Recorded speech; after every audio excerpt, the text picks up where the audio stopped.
Hello everyone and welcome back to 12 Days to Destiny. In this video, yes, it's another Lost Alignment video, and you know how at the end of my Lost Wangaratta to Whitfield line I said, and I quote, I'll put up the footage. This is the fourth and final video of my 4-part narrow gauge Lost Alignment series. And well, I kind of lied. This is the fifth installment, and I'm not going to say the final because I might actually start doing broad gauge Lost Alignments, but this will be the final narrow gauge installment of the Lost Alignment series. So without further yip and yada, I give to you the Lost Port Welshpool Tramway. So this was the fifth Victorian narrow gauge line, and it was built in 1901, and it was actually quite different to the rest of the Victorian narrow gauge lines. You see, while it shared the same gauge, 2 foot 6 inch, it never ever in its whole operating lifetime saw a locomotive. It was always horse-drawn. Just letting you know, for this first intro bit, I can only find 3 photos of the actual tramway, so it might be a bit repetitive visually wise, but I won't make it too long because soon we're going to get into the Lost Alignment and what's actually left of the tramway. So, a brief history, and it will be very brief as there's not much publicly available information to talk about here.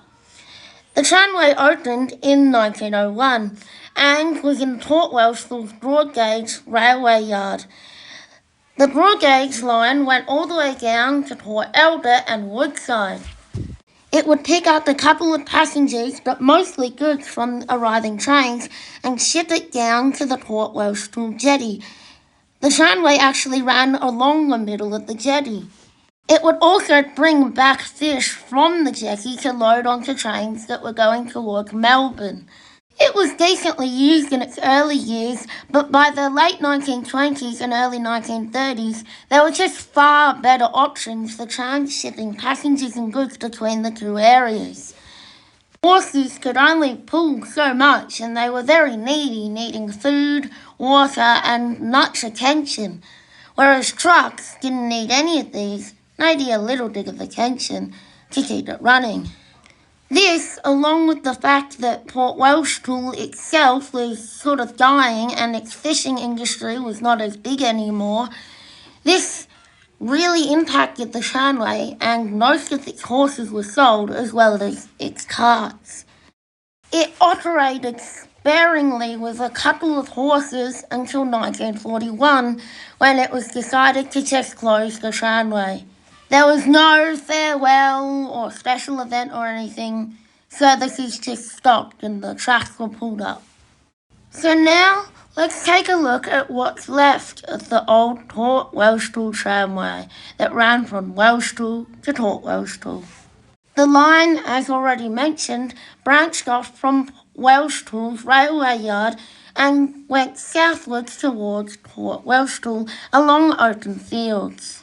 It then kept going southwards and went through a forest. The alignment has now been turned into a dirt road along here, and again, not much remains of the alignment, sadly, except the gravel on top of the alignment.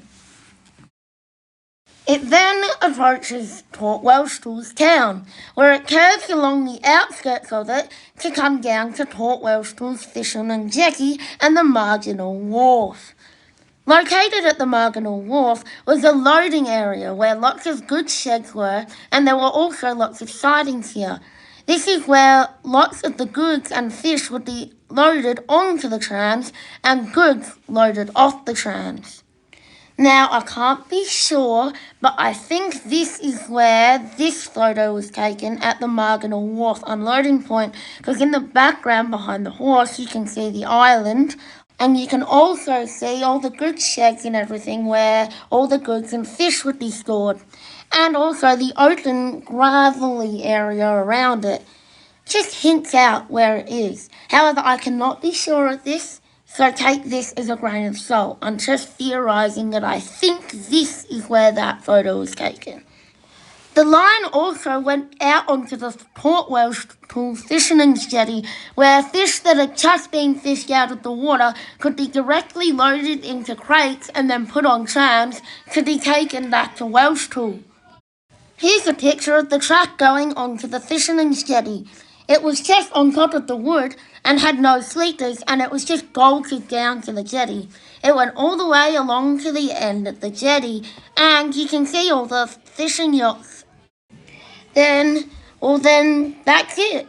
That's the Port Welshpool little tramway. Now, I know this is a much shorter video than the other lost alignments. That's because they were all proper narrow gauge lines, where this is just a little tramway that is classified as a Victorian Railways narrow gauge line, as it was operated as part of the Victorian Railways and was a narrow gauge line. Thanks for watching. Be sure to like and subscribe and, do all that yada yada to get my channel out there. 12A is the best and 7A is second, of course. So, have a good one.